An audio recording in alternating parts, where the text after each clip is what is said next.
The first sign that something was wrong came long before the federal marshal reached Blackwater County.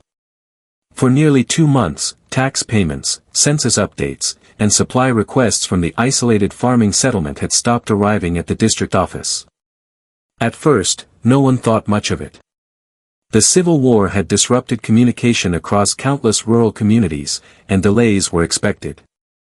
Couriers vanished on dangerous roads, bridges collapsed after heavy rains, and entire routes became impassable. Blackwater was small, distant, and easy to overlook. Yet when 3 separate mail riders reported finding the main road strangely deserted, the silence surrounding the county became impossible to ignore. A federal marshal named Elias Mercer was assigned what seemed like a routine task: ride into Blackwater, determine why official correspondence had ceased, and report back before the first snowfall. Mercer had spent years traveling through isolated frontier settlements. He knew the difference between a struggling town and an abandoned one. As his horse climbed the final ridge overlooking the valley, he expected to see smoke curling from chimneys and farmers tending fields despite the autumn chill. Instead, the valley below appeared frozen in time. 9 farmhouses stood scattered across the landscape, their roofs intact and fences unbroken, but not a single plume of smoke rose into the gray afternoon sky. The fields had been left untouched, with half-harvested corn bending beneath the weight of early frost. Livestock wandered aimlessly between open gates, thin and restless after weeks without proper care. Even the wind seemed unusually quiet, carrying no barking dogs, no chopping axes, and no distant voices that normally echoed across working farms. Mercer urged his horse toward the nearest homestead, expecting frightened survivors or perhaps evidence of a raid. The front door stood wide open, swaying gently against its hinges. Inside, the air smelled of cold ashes and stale bread. A cast-iron pot still rested above the fireplace, its contents dried into a black crust. 3 wooden bowls remained arranged neatly on the table beside untouched spoons, as though a family had paused their supper only moments before. A knitted blanket lay across a rocking chair, while a child's carved wooden horse rested beside the hearth. Dust had begun to settle across every surface, but nothing had been disturbed. There were no overturned chairs, broken windows, or bloodstains. No signs of panic. No signs of struggle. It looked less like a crime scene and more like an ordinary home whose occupants had simply stepped outside and forgotten to return. The marshal searched every room with growing unease. Beds remained neatly made upstairs, clothing still hung inside wardrobes, and family photographs rested undisturbed upon the mantel. Valuable possessions had been left behind, including silver coins tucked inside a kitchen drawer and a hunting rifle leaning against the bedroom wall. If the family had fled from danger, they would have taken food, blankets, horses, or weapons. Instead, everything that mattered for survival remained exactly where it belonged, making the complete absence of human life feel all the more impossible. Mercer stepped back onto the porch and slowly scanned the neighboring farms stretching across the valley, realizing with a sinking certainty that the same unnatural silence waited behind every open door. As the afternoon faded into a dull gray evening, Marshal Elias Mercer forced himself to continue from one homestead to the next, hoping each empty house would finally reveal the truth behind the disappearances. Instead, every new discovery deepened the mystery. The second farmhouse looked almost identical to the first. Its front gate hung open, chickens wandered freely through the yard, and a lantern still rested on the porch where someone had carefully trimmed its wick before it burned itself out days earlier. Inside, the dining table remained fully set for 4 people. A loaf of bread had hardened into stone, and cups still contained the dried remains of coffee. It was as though an invisible hand had stopped time at the exact moment the family rose from their chairs. Mercer searched every room with practiced caution. Closets were full of clothes, trunks held family keepsakes, and drawers contained money that any thief would have gladly taken. Children's toys were scattered across the bedroom floor, one cloth doll resting against the wall with its stitched eyes staring toward the doorway.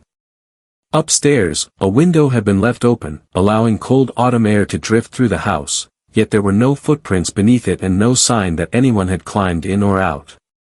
The silence inside the home was so complete that the creaking floorboards beneath Mercer's boots sounded painfully loud. The third house offered another impossible scene.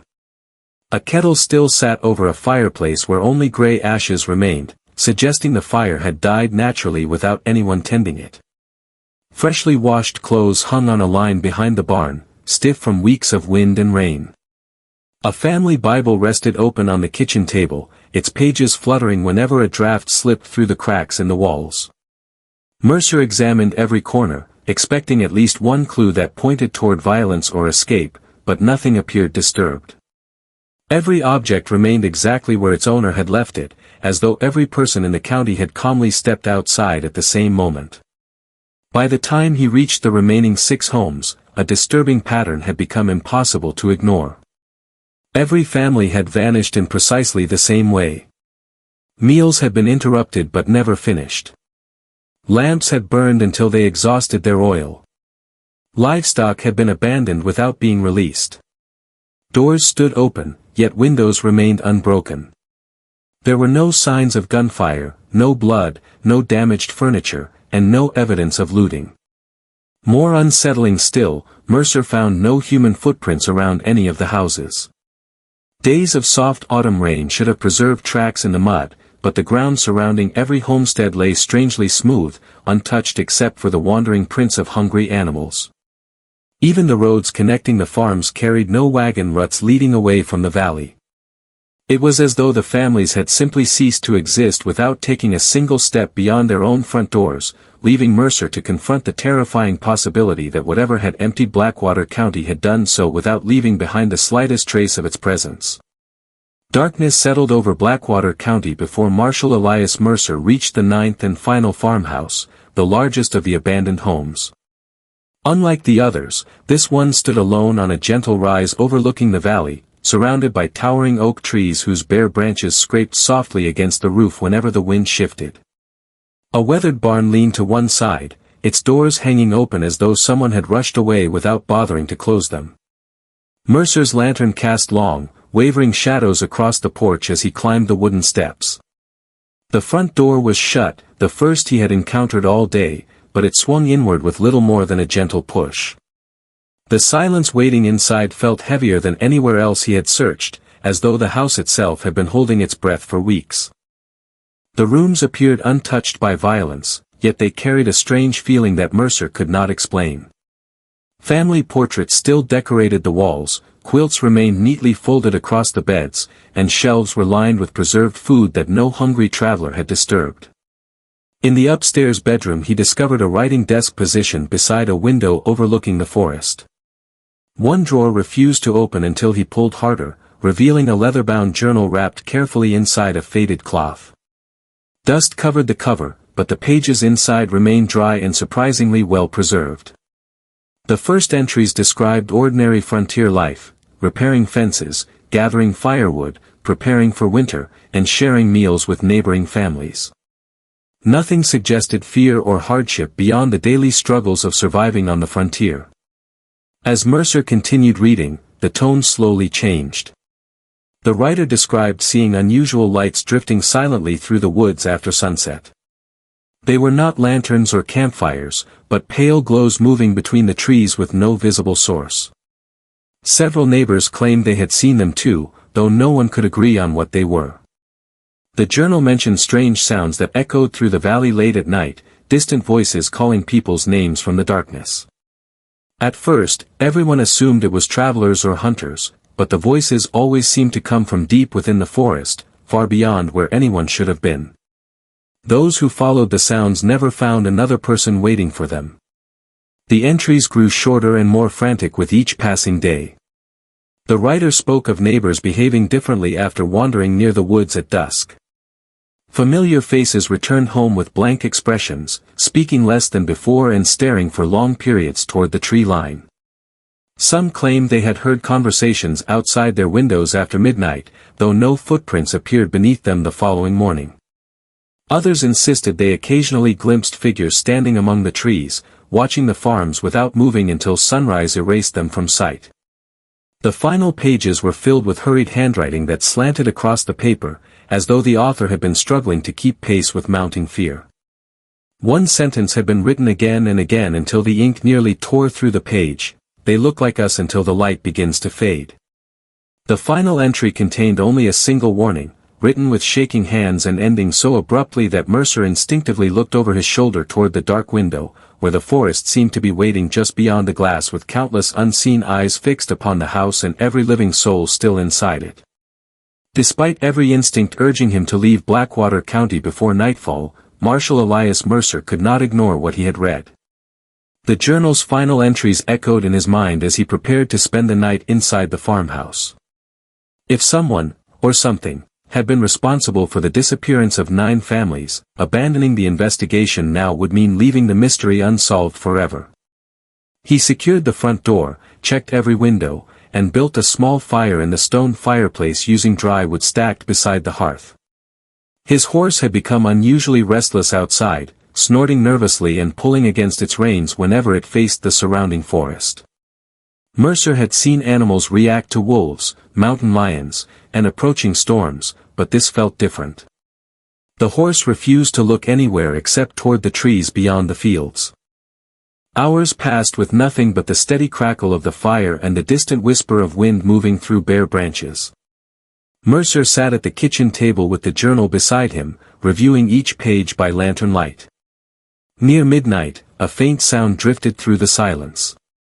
At first it resembled someone walking across fallen leaves, slow and deliberate, circling the farmhouse rather than approaching it. He extinguished the lantern and stood motionless, listening. The footsteps stopped immediately. For several long moments, nothing moved. Then came a soft knock against the front door.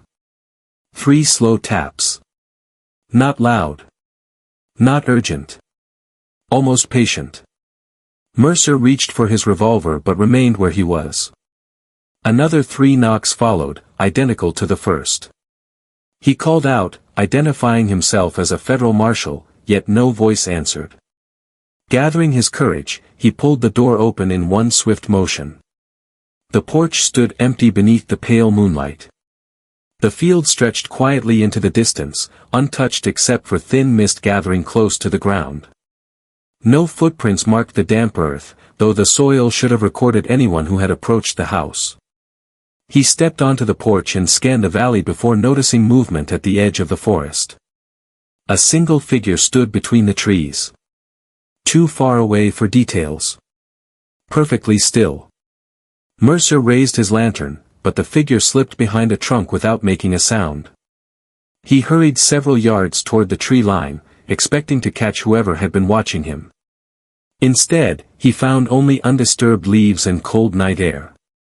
As he turned back toward the farmhouse, another figure now stood beside the barn where nothing had been moments earlier. Then another appeared near the abandoned well. None of them moved. They simply watched from different corners of the property, their outlines barely visible against the darkness. Mercer could not determine whether they were men, women, or something else entirely. Every time he focused on one shadow, another seemed to appear somewhere farther away. Then, from deep within the woods, a voice quietly called his name. Elias. It sounded familiar. Not threatening. Almost comforting. Exactly like his younger brother, who had died 5 years earlier during the war. The journal's warning rushed back into his thoughts, and Mercer realized with growing horror that whatever lingered beyond the trees did not merely watch the living, it knew them, remembered them, and understood precisely which voice would tempt them to step willingly into the darkness. Marshal Elias Mercer survived the night, but the man who rode out of Blackwater County at sunrise was not the same officer who had entered the valley the day before. As the first light broke across the fields, the silent figures that had surrounded the farmhouse were gone without leaving so much as a footprint in the damp ground. The forest looked ordinary once again, the strange whispers had faded, and only the cold morning wind moved through the abandoned farms. Mercer wasted no time saddling his exhausted horse. Every instinct told him to leave before darkness could ever return. Yet as he crossed the valley one final time, he glanced back toward the 9th farmhouse. For the briefest moment, he thought he saw people standing on the porch and in the nearby fields. Men wearing work clothes, women holding children, all staring silently in his direction. He blinked, and they were gone, replaced only by empty buildings and swaying grass. When Mercer finally reached the district office several days later, his fellow officers were stunned by his appearance. He had lost weight, his beard had turned noticeably grayer despite the short journey, and he spoke only when absolutely necessary. He refused to discuss what had happened during the night, insisting that no one should ever return to Blackwater County after sunset. Instead, he locked himself inside the records room and spent nearly 2 days writing an official report detailing everything he had witnessed. Every abandoned farmhouse, every untouched meal, every page of the journal, every impossible event was carefully recorded in precise government language, as though he hoped facts alone could make sense of experiences that defied reason. The finished document was far longer than any routine investigation required, yet Mercer appeared determined to preserve every detail before memory could distort it. His superiors dismissed much of the report as exhaustion brought on by isolation and the horrors of wartime. They accepted the sections describing the abandoned settlement but quietly removed every reference to mysterious lights, voices from the forest, and silent figures watching from the darkness. Those pages were separated from the official file and placed inside a restricted archive where few people ever looked. Blackwater County itself was marked as abandoned, and over the following years its remaining roads slowly disappeared from newly printed maps. Travelers were encouraged to use alternate routes, and before long, the forgotten valley faded into little more than an old frontier rumor whispered by aging settlers around winter fires. Nearly 30 years later, during the renovation of a federal records building, workers discovered a locked wooden cabinet that had somehow escaped decades of inventory. Inside rested Mercer's original handwritten report, stained with age but remarkably intact. The final pages differed from every surviving government copy. Instead of ending with his recommendation to abandon the settlement, the manuscript continued for several more paragraphs in increasingly uneven handwriting. The careful script slowly dissolved into hurried lines, ink blotted heavily across the paper as though written by trembling hands. The final sentence stopped halfway across the page, ending without punctuation or signature. Beneath it, carved directly into the wooden surface of the writing desk itself, investigators found words that had never appeared in any official record: "If this report is ever found, do not come looking for Blackwater County. It already knows you are reading this, and it has been waiting ever since the day I left because I never truly did return, and tonight I can hear them calling my name again from beyond the trees, asking me to come home, and this time I don't think I can refuse because they're standing just outside my door and they look exactly like the people I love until they smile, and I finally understand why there were never any bodies to bury in Blackwater County because nobody there was ever taken away in the first place. They were simply replaced by something that learned how to wear their faces and patiently waited for the rest of us to come searching for them."